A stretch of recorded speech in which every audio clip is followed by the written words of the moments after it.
Hello friends, नमस्कार। आप सभी का आपके अपने यूट्यूब चैनल नैन स्कूल पर हार्दिक स्वागत है। आज 30 मई 2025 है और स्पर्श से पेंशन आने का दिन है। तो पेंशनर के खाते में सुबह से पेंशन मैसेज आने शुरू हो चुके हैं कि आपके खाते में ये पेंशन क्रेडिट हो चुकी है।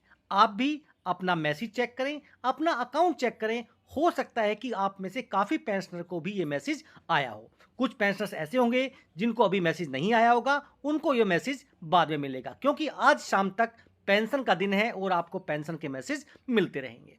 लेकिन कल सबसे बड़ी बात जो हुई, इस बार स्पर्श ने बहुत सारे पेंशनर के साथ ऐसा किया कि उनकी रिकवरी बना दी।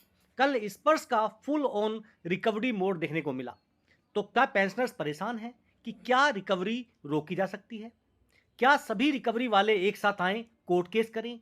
और रिकवरी का ऐसा कौन सा रूल है, कितनी आपकी रिकवरी बनी और क्या वो रिकवरी सही है या नहीं, ये सारी बातें इस वीडियो में हम जानने वाले हैं। अगर आप मेरे चैनल पर नए हैं तो देखिए, चैनल को सब्सक्राइब करके नोटिफिकेशन बेल को ऑन जरूर कर लीजिए। देखिए, यहाँ पर पेंशनर का मैसेज आता है कि सर, हमें मैसेज मिल चुका है, डियर कस्टमर, 47,270 रुपये क्रेडिटेड टू अकाउंट नंबर इतने 29/5/2025।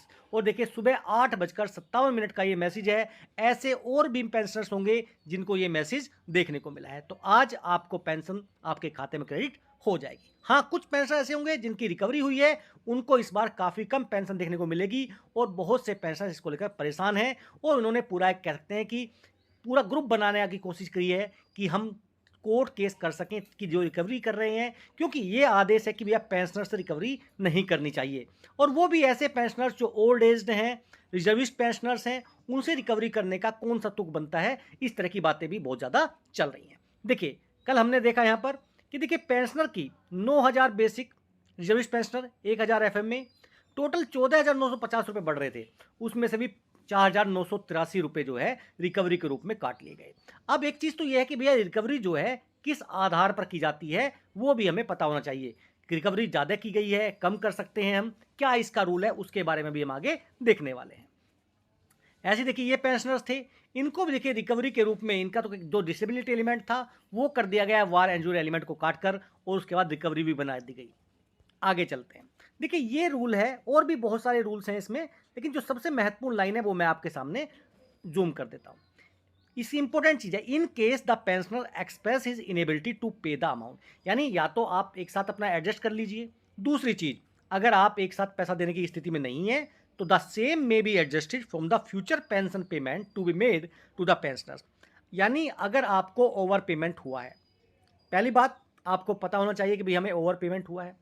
अगर आपको पता नहीं भी था, आपकी गलती भी थी, ठीक है, ऐसे बहुत सारे आदेश हैं, लेकिन उसके लिए कोर्ट केस करना पड़ता है। अगर आप चाहें तो कोर्ट केस के लिए जा सकते हैं, लेकिन 40-50 हज़ार रुपये लगा के आप एएफटी में कोर्ट केस करें और उतना आपका बेनिफिट ना हो, तो ये चीज़ें देखिए थोड़ी सी इलॉजिकल लगती है। लेकिन यहाँ पर बात जो है, for recovering the over payment made to pensioner from his future pension payment in instalments of 1/3 of net, यानी जो आपको पेंशन प्लस उसके बाद में जो आपको डीआर मिल रहा है, उन दोनों को जोड़िए और उसका 33% यानी 1/3 जो पेंशन के रूप में मिल रहा है आपको, उसका 1/3 आपको रिकवरी के रूप में काटा जा सकता है। मान लीजिए कि आपको टोटल मिला के 20,000 रुपये मिल रहे हैं, 21,000 रुपये मिले, तो उसका 1/3 कर दीजिए, तो 7,000 रुपीज़ आपकी मैक्सिमम रिकवरी बनाई जा सकती है। अगर आपकी रिकवरी इससे ज़्यादा है तो आप इसके लिए कंप्लेन कर सकते हैं, आपकी रिकवरी 1/3 या उससे कम की जा सकती है। Payable each month may be recovered unless the pensioners concerned give consent in writing to pay higher instalments amount.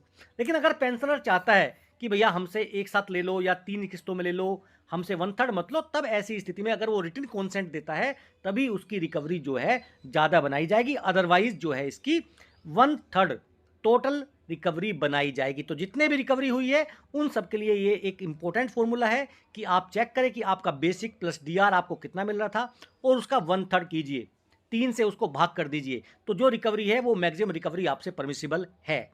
उसके बाद बात करते हैं कि क्या रिकवरी रोकी जा सकती है। देखिए, रिकवरी के लिए हमने बहुत सी ग्रीवेंस डाली, लेकिन रिकवरी रोकने के लिए एक ही तरीका जो बेसिक लगा वो था एएफटी में कोर्ट केस करना। अदरवाइज देखिए, ये भी रूल्स है कि अगर आपसे रिकवरी हुई है, पेंशनर के बारे में लिखा गया है, कई बार ऐसा आदेश आता है कि 2 लाख की रिकवरी जो है वो डिपार्टमेंट एक्सक्यूज कर सकता है। तो आप उसके लिए क्या कर सकते हैं, आपको DSW डिपार्टमेंट को लेटर लिखना है, अपनी जो ग्रीवेंस है वो लिख के बतानी है और बताना कि देखिए मैं रिजर्विस्ट पेंशनर हूँ या मेरी पेंशन केवल इतनी आती है, हमारी स्थिति ऐसी नहीं है कि हम इतनी रिकवरी दे सकें, आप इसको प्लीज़ वेव ऑफ कर दें। अगर वेव ऑफ कर देते हैं तो बहुत अच्छा है, लेकिन अपनी तरफ से आप जो है कोई कमी नहीं छोड़नी चाहिए। आप वेव ऑफ के लिए एप्लीकेशन ज़रूर डालें। जिस भी कंसर्न डिपार्टमेंट में हैं, आप PCD को भी लिखें, आप DSW को भी लिखें, हो सकता है तो आप देखिए रक्षा मंत्रालय को भी ये लेटर लिख सकते हैं कि देखिए हमारी रिकवरी को वेव ऑफ किया जाना चाहिए और ये चीज़ हमारी नॉलेज में नहीं थी, हम ओल्ड एज पेंशनर हैं, हमें इसके बारे में जानकारी नहीं थी।